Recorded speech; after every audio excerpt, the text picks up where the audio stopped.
வணக்கம். காசி காண்டத்தோட 25வது அத்தியாயத்துல இருக்கிற ஒரு அற்புதமான பதிவை பத்தி தான் இன்னைக்கு நாம இந்த விளக்க உரையில பார்க்க போறோம். இது சாதாரணமான ஒரு கதை கிடையாதுங்க.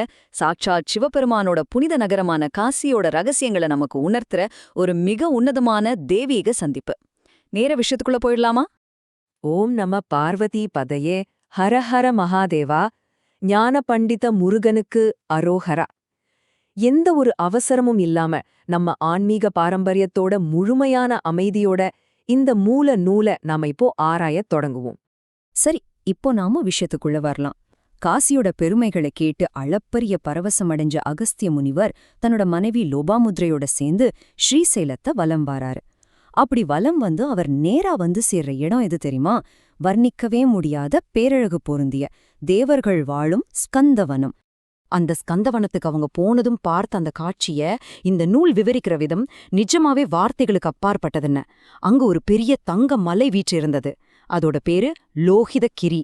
அது எப்படி இருந்துச்சுன்னு பாத்தீங்கன்னா, அந்த கைலாய மலையோட ஒரு பகுதியே விண்ணிலிருந்து பூமியில விழுந்து அப்படியே தங்கமா ஜொலிச்சா எப்படி இருக்கும், அந்த மாதிரி ஒரு அத்தனை பிரகாசமான மனச கொள்ளையடிக்கிற ஒரு காட்சி அது.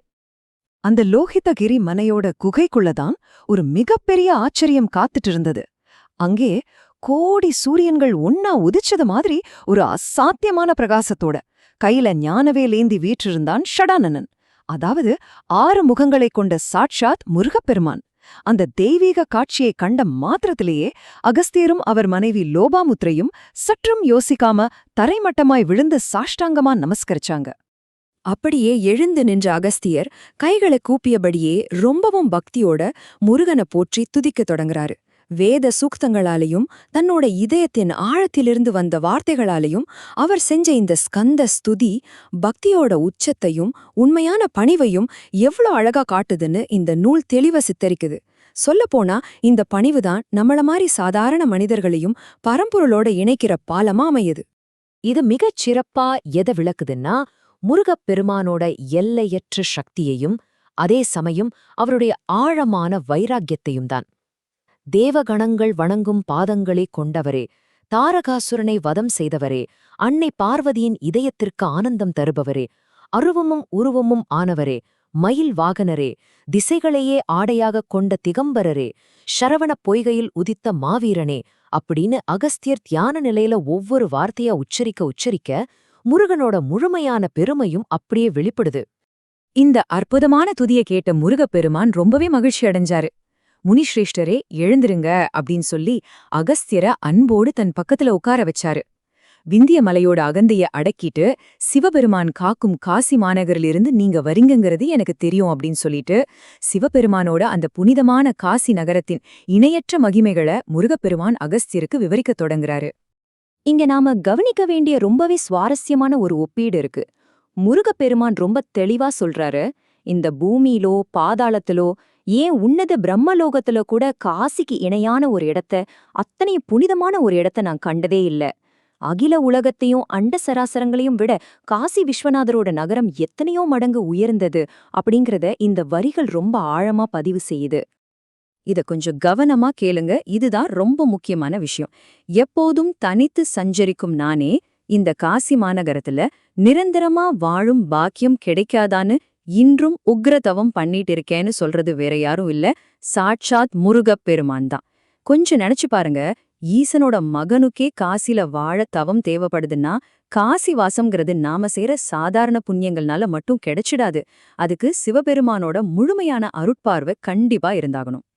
இதே தொடர்ந்து காசியோட ஆன்மீக புவியியலிய பத்தின ஒரு பிரம்மாண்டமான ரகசியத்தை இந்த நூல உடைக்குது.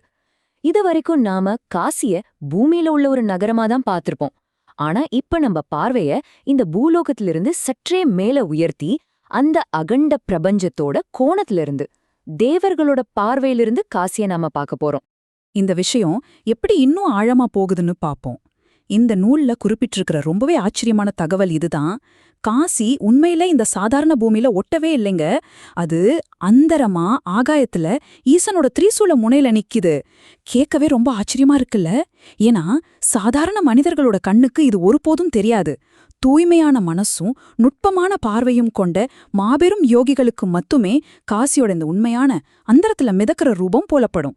இவ்வளவு உயர்ந்த அந்த காசி மாநகரத்துல ஒரே ஒரு நொடிப்பொழுது நாம் உண்மையான பக்தி செலுத்தினாலும் கூட அது பல்லாயிரம் வருஷங்கள் பிரம்மச்சரிய விரதம் இருந்து செஞ்ச கடுமையான பாஷுபத தவத்துக்கு சமம் அப்படின்னு இந்த அத்தியாயம் விவரிக்குது. அங்க வசிக்கிற மக்களோட காலடி தூசிக்கு கூட இந்த உலகத்தையே தூய்மைப்படுத்துற அளப்பரிய சக்தி இருக்குங்கிறது இந்த மூலநூலோட ரொம்பவே வலிமையான ஒரு பதிவு. இவையெல்லாம் ஒருபுறம் இருக்க, அகஸ்தியருக்கு அந்த மாபெரும் ரகசியத்தை, அதாவது மோட்சத்துக்கான ரகசியத்தை விவரிக்கிற தருணம் இப்போ வருது. மனித உடல் அப்படிங்கிறது என்றாவது ஒரு நாள் அழியக்கூடியதுதான் இல்லையா? மரணம்ங்கிறது நம்ம எல்லாருக்கும் உள்ளூர ஒரு பயத்தை கொடுக்கக்கூடிய ஒண்ணுதான். அந்த பயத்தை முழுமையா போக்குற அந்த இறுதி உண்மையை நோக்கி நாம இப்போ நகரப்போறோம். இப்போ மிக முக்கியமான விஷயம் என்னன்னு பாத்தீங்கன்னா, இந்த 4 படிகள் தான். மரணத் தருவாயில ஒரு மனிதனோட ஐம்புலன்களும் வேலை செய்யாது. பயத்தால தன் நினைவை அவன் முழுமையா இழந்துடுவான். ஆனா காஷியில உயிர் துறக்கிற எந்தவொரு ஜீவனுக்கும் சாக்ஷாத் விஸ்வநாத பெருமானே மரண வேலையில நேரில் வருவார். இதுதான் 2வது படி. 3வது என்னன்னா, அந்த ஈஷனே நேரில் வந்து மரணிக்கும் ஜீவனோட காதுகள்ல தாரக பிரம்ம மந்திரத்தை உபதேசிக்கிறாரு. இதன் மூலமா மனித சக்தி தோக்கும்போது அந்த ஜீவன் ஈசனோடு கலந்து நிரந்தரமான மோட்சத்தை அடையுது. நம்மளோட ஆழமான மரண பயத்தை நீக்கி அளப்பரிய அமைதியை தர்ற என்ன ஒரு அற்புதமான ஆறுதலான விஷயம் இல்லையா இது? இந்த உன்னதமான ரகசியத்தை கூறி முடிச்சதோ அகஸ்தியரை ரொம்ப பெருமையோட ஆறத்தழுவி ஆலிங்கனம் செஞ்சுக்கிறார் முருகப்பெருமான். அப்போ அகஸ்தியர் ஒரு அழகான கோரிக்கைய முன்வைக்கிறாரு. ஆறுமுகனே, ஈசன் அன்னை பார்வதிக்கு உபதேசித்த காசி மகிமைய நீ உனது தாயின் மடியில் அமர்ந்து சிறு குழந்தையா கேட்டியே, அதே மகிமையை எனக்கு இன்னும் விரிவாக கூற வேண்டும் அப்படின்னு அன்போட வேண்டதோட இந்த பகுதி ரொம்ப அழகா நிறைவடையுது. காசியோட இந்த நித்தியமான அமைதியையும் தாரக பிரம்ம மந்திரம் தர்ற மோக்ஷ வாக்குறுதியையும் இந்த நூலோட விளக்க உரை வழியா நாம இன்னைக்கு ஆழமா உணர்ந்துகிட்டோம். இந்த அழியக்கூடிய மனித பிறவியில ஈசனோட கருணையை நீங்க எப்படி தேட போறீங்க? இந்த ஆழமான கேள்வியை உங்க சிந்தனைக்கே விட்டுடுறேன். ஹர ஹர மகாதேவா.